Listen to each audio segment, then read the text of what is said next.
Okay, here's a song about an Irishman who had a little bad luck. And I've been told this is a true story.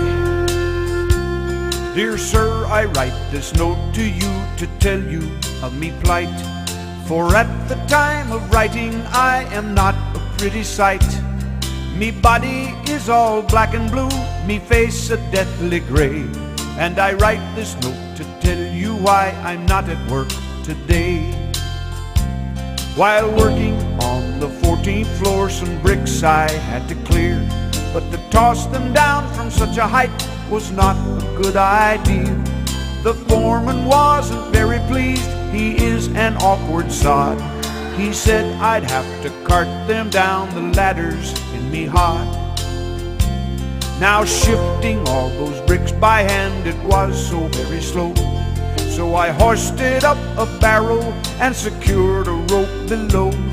But in me haste to do the job, I was too blind to see that a barrel full of building bricks is heavier than me. And so when I untied the rope, the barrel fell like lead.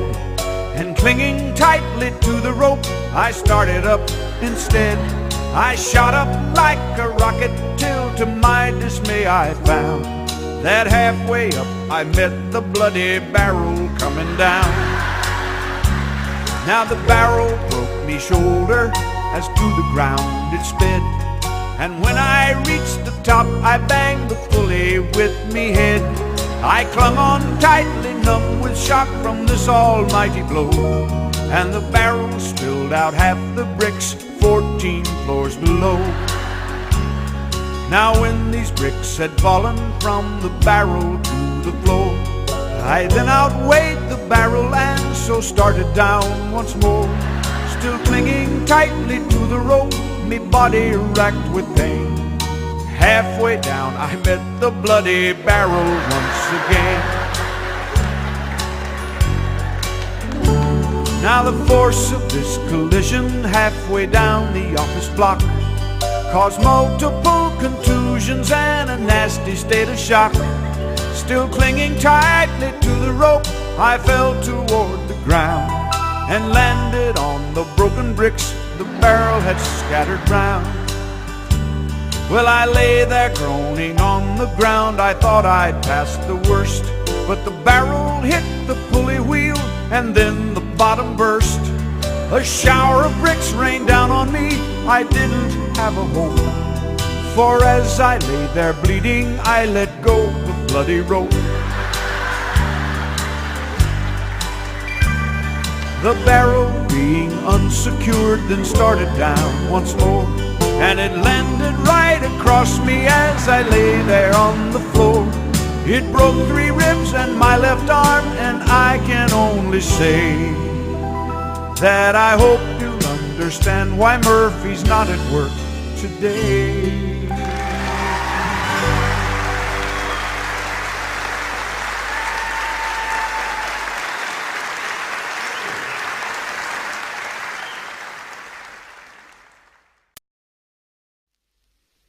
I'm going to tell you something here that you're not going to believe. Now, this is a little bit on the fantastic side, but it's true. I have an automobile, and I think I kind of shook up a few people coming over here tonight. I saw their heads spin around. And what this is all about, you see, I have an amplifier in the car under the dashboard. There is a... Oh, you figured this one out, huh? I have a microphone mounted over the instrument panel and a bullhorn loudspeaker mounted in front of the radiator behind the grill. Now, you've heard some of the sound effects that I do. Can you imagine these sounds coming out of the front end of the car as I'm cruising down the Dan Ryan Expressway or something like that? And I'm the type that do it. Yes, sir, I sure get a kick out of this. You know I do this because the other people seem to get just as big a kick as I get out of it. They don't believe it. They'll get me one of these days. But let me tell you about a few of these little episodes, and these are true. They actually happened. This is the Outer Drive. You know where that is. I was cruising down that one day, and boy, it was busy. Somebody had sneezed. There was a traffic jam from the Loop to Evanston.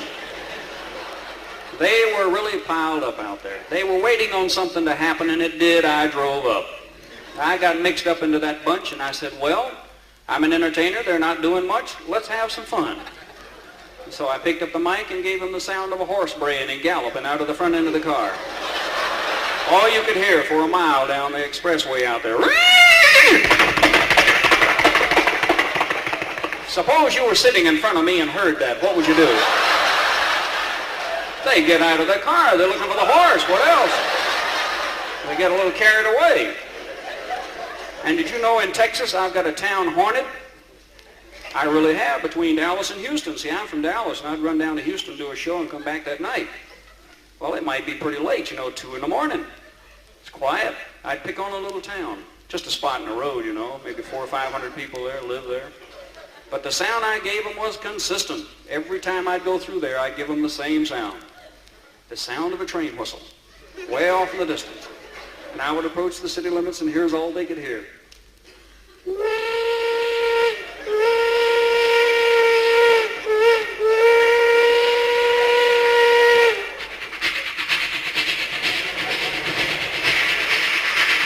And I'd pass right on through that town. Well, I kept it up for 6 months, and I drove those people clear out of their cotton-picking skulls. They didn't have any tracks in that town. This is true. This hit the newspapers. It was written up as the Phantom Train rides again. As far as I know, they're still out there cutting the grass looking for those tracks. I got one for you. I like to cruise down residential sections at 3 in the morning. You hear about these neighborhoods that brag all the time about, oh, this is a wonderful place to live. We never have any trouble out here. We have no guards. The dogs don't even bark. Well, I got a hunch they must be bored. So I decided, well, I might as well live it up for them a little, give them a little excitement out there. They've never had anything written up in the paper about their neighborhood, but when I get through, boy, they're going to have it. I cruise down there about 2 or 3 in the morning, give them a cop and robber scene, ricocheting bullets and everything. And at 3 in the morning, it's the most wild sound you've ever heard.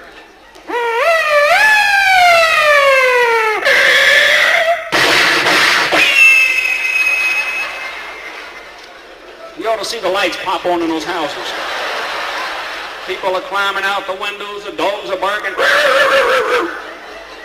They can't find nothing. They're looking for the trouble. I have another one I got to tell you about, and this is true. This is absolutely, well, all of them have been true, but I emphasize this one because this is October the 31st. Not today, but I'm talking about this date. You know what that is. That's Halloween. Now, I believe in that date. I believe we're falling down on the job here. There's too much treats and not enough tricks. Now, I believe in the tricks. And when you're sitting at home and you have that doorbell bit, doo-doo, there's always somebody there begging for candy. Then they turn around and sell it. But this is what I did. I strung a loudspeaker over to the next door neighbor's house and put the loudspeaker in his garage. Now, he wasn't living there at the time. This was a skeleton of a house. All there was just this garage. This emphasizes the sound even more. I put the wires across to my garage, plugged it into the remote system in my car, laid the microphone down on the floor, and went back upstairs to watch television. Sure enough, here it comes. Open the front door, there's a father standing there with a bunny. The little ears, She was begging for candy, so I gave her the candy bar, and she curtsied to me and all that jazz. And the father said, thank you, and they closed the door, and they went back toward the car. Now, his wife was in the car waiting, engine running, fast getaway. And I hurried back out to the garage as soon as I closed the door. I got in the garage, I saw him. He was halfway between the house and the car. It was dark. It was cold. I picked up the mic and I gave him the most blood-curdling sound you've ever heard. I gave him the sound of a big Alaskan baying wolf. And all he could hear, did you see the Hound of the Baskervilles last night? Here was that sound.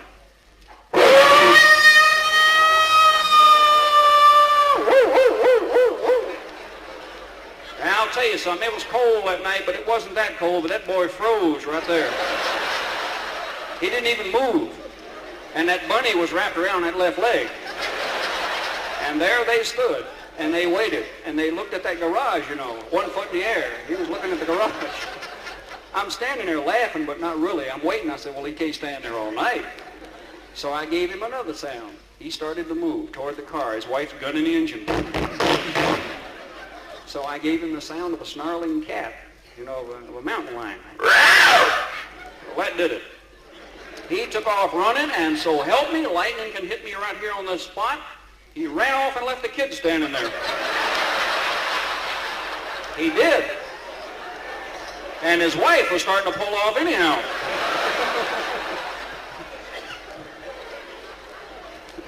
Can you believe that? Oh, well, that was my night.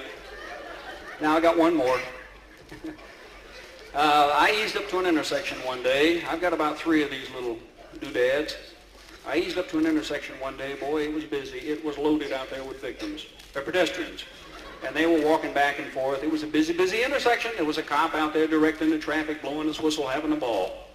And there was all these people there. And oh yes, the hot rodder. There was one at every intersection. Always one at every intersection. And there he was, sitting there gunning his engine, looking around for the jets. He's going to race them. Just waiting on the light. That's all that's holding him up. And I saw him and I said, well, now this does look like my day of glory. I'm going to get him. And when I get through with these guys, they turn in their driver's license.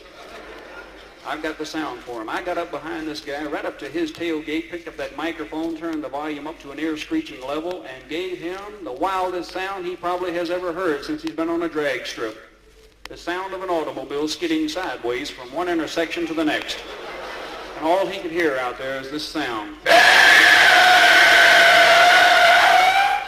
And I wasn't even moving. And you should have seen him. He jumps out of the car. He's standing there looking at the car, wondering who's going to hit it. Nobody's moving. Out in the intersection was a frustrated cop. He didn't know what to stop. Stopping birds. Remember all the people out there? It was the wettest intersection I've ever seen. Never seen that much brake fluid. Thank you very much, ladies and gentlemen. It's been a real pleasure working for you. Thank you and good evening.